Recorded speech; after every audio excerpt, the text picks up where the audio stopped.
અમદાવાદ રાણીપ ખાતે આવેલ રામજી મંદિર ખાતે 1000 સુંદરકાંડ પાઠ પૂરા કરવાના ભાગરૂપે આજે 1000મો સુંદરકાંડ પાઠનું આયોજન કરવામાં આવ્યું હતું અને આ 1000મા સુંદરકાંડ પાઠની સાથે એક એનઆરઆઈએ પોતાના જન્મદિવસની અનોખી રીતે ઉજવણી કરી હતી અને આ અનોખી રીતે કરેલી ઉજવણી એ હિન્દુ ધર્મમાં જન્મદિવસની ઉજવણી કરતા આજના યુવાધનો જે વ્યસનો તેમજ અન્ય પ્રવૃત્તિઓમાં જે બેફામ ખર્ચા કરે છે તેને એક નવી રાહ ચીંધી રહ્યું છે। આધુનિક યુગમાં જન્મદિવસની ઉજવણીને લઈને કેટલાક નશીલા પદાર્થોનું સેવન તેમજ ધામધૂમપૂર્વક ઉજવણી કરીને બેફામ ખોટા ખર્ચા કરીને જન્મદિવસની ઉજવણી કરવામાં આવતી હોય છે। તેવા સમય ગાંધીનગર જિલ્લાના કલોલ તાલુકાના ડીંગુચા ગામના મૂળ વતની રોહિતભાઈ જયંતિભાઈ પટેલે પોતાના જન્મદિવસની અનોખી રીતે ઉજવણી કરીને એક યુવાધન માટે એક અનોખો ચીલો ચાતર્યો છે। અમદાવાદ રાણીપ ખાતે અમેરિકામાં રહેતા ડીંગુચાના મૂળ વતની એવા જયંતિભાઈના પુત્રના જન્મદિવસની ઉજવણીને લઈને વિવિધ કાર્યક્રમોનું આયોજન કરવામાં આવ્યું હતું। વસતા એક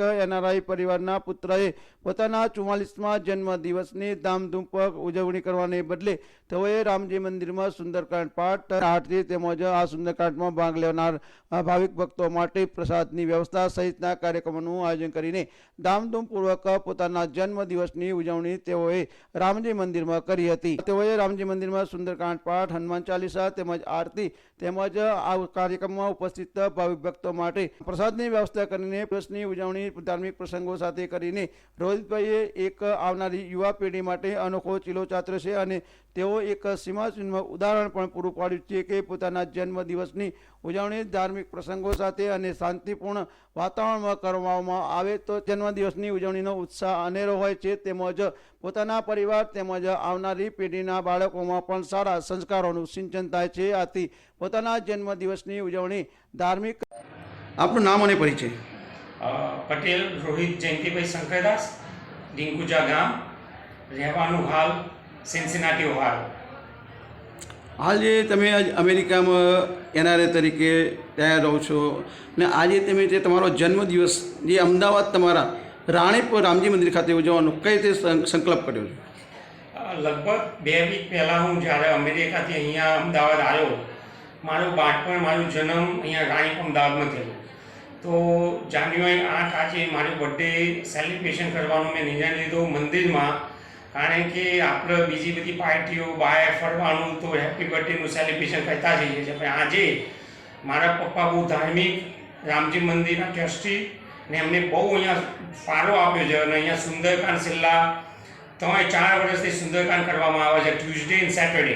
તો મેં કીધું મારી બર્થડેના દિવસે આપણે સુંદરકાંડ કરીએ અને બધા વડીલોના આશીર્વાદ લઈએ, બજરંગ બલીના આશીર્વાદ લઈએ, રામ લક્ષ્મણ જાનકીના આશીર્વાદ લઈને બર્થડેનું સેલિબ્રેશન કરીએ એવી મારી ભાવના હતી। જ્યારે હિન્દુ સંસ્કૃતિ આપણું જે ભારત દેશની જે સંસ્કૃતિ છે, જે ધાર્મિક ભાવના હોવી જોઈએ આપણે, એના લીધે આ બર્થડે સેલિબ્રેશન મંદિરમાં સુંદરકાંડ તરીકે કરીએ છીએ। એનું કારણ કે શું ખોટા વ્યસનોથી લોકો સેલિબ્રેશન કરતા હોય છે, ખોટા વ્યસનો કરીને બીજું બધું કરતા હોય છે, એના કરતાં સારું કે એક નવી દિશા, એક નવી યુવા પેઢીને નવી દિશાની અંદર લઈ જઈને આપણું બર્થડેનું સેલિબ્રેશન ભગવાનના આગળ એમના આશીર્વાદ જોડે કરીએ એવી મારી ભાવના હતી। તો જે આજે તમે જે સુંદરકાંડ પાઠનું આયોજન કર્યું તેમાં શું શું કાર્યક્રમ હતો? સુંદરકાંડના પાઠમાં બજરંગબલીનું રામજી મંદિરની અંદર બજરંગબલીના સુંદરકાંડમાં પહેલાં તો 2 કલાકનો સુંદરકાંડ હોય એટલે પાઠ કરીએ છીએ, પછી થાય એના પછી આરતી થાય અને જે હરિભક્તો આવ્યા હોય એમનો પ્રસાદ લઈને મંદિર તરફથી અહીંયાથી વિદાય લેવાનું।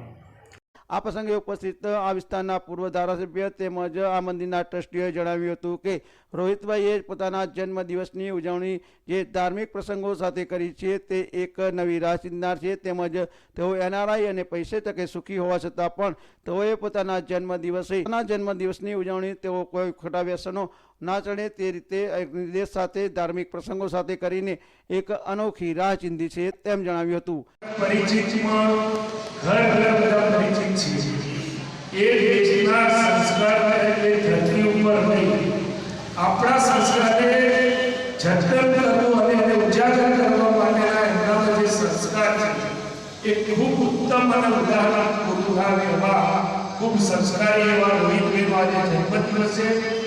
આજના શુભ પ્રસંગે છેલ્લા સમયથી હું લગભગ 7-8 વર્ષથી ઓળખું છું, એમના સાથે પરિચય છે. જ્યારે પણ કોઈ સામાજિક ધાર્મિક ભાવના સાથે જોડાવા માટેની આપણે જો વાત કરી હોય, એમાં ક્યાંક યોગદાન આપવાનું હોય, તો જયંતિભાઈનો પરિવાર એટલે કે રોહિતભાઈએ ક્યારેય આનાકાની કરી નથી. ભગવાને એમને કંઈક આપ્યું છે, મમ્મીએ કંઈક એમને આપ્યું છે. પરિવારે હર હંમેશ સેવાની ભાવના સાથે આગળ વધ્યા છે.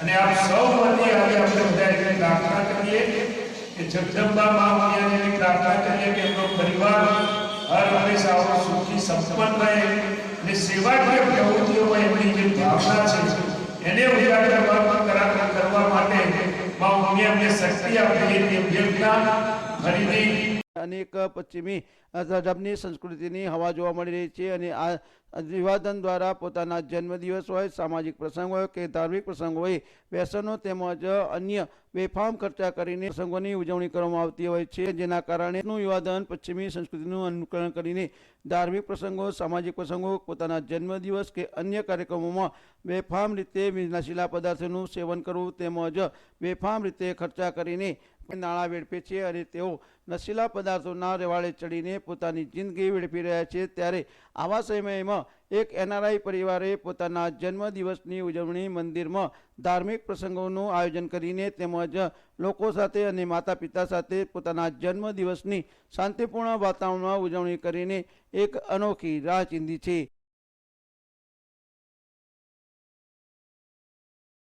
રામજી મંદિર આવેલું છે અને રામજી મંદિરે NRI દ્વારા પોતાના જન્મદિવસની અનોખી રીતે ઉજવણી કરીને આજે એક અલગ કન્સેપ્ટથી જન્મદિવસના દિવસે કેટલાક લોકો વ્યસનો તેમજ અન્ય પૂરતા ખર્ચા કરતા હોય છે તે દૂર કરી અને આ ખર્ચા કરવાને બદલે તેઓ ધાર્મિક પ્રવૃત્તિ સાથે જોડાઈને પોતાનો જન્મદિવસ ઉજવે તેનો એક નવો વિરોધ દાખલ છે. અને આ જન્મદિવસની ઉજવણી તેઓ સુંદરકાંડ પાઠ કરવામાં આવે તેમજ આ રામજી મંદિર ખાતે આજે 1000 સુંદરકાંડ પાઠ પૂરા થયા છે. તેમજ જયંતિભાઈ પટેલ જે દિલ્હીતા ગામના વતની છે અને તેમના પુત્ર જે છે અમેરિકામાં નિવાસ કરે છે અને તેઓ આજે જે પોતાનો જન્મદિવસ રામજી મંદિર ખાતે લોકો સાથે ધાર્મિક પ્રવૃત્તિ સાથે ઉજવીને એક અનોખો અવસર પૂરો પાડ્યો છે.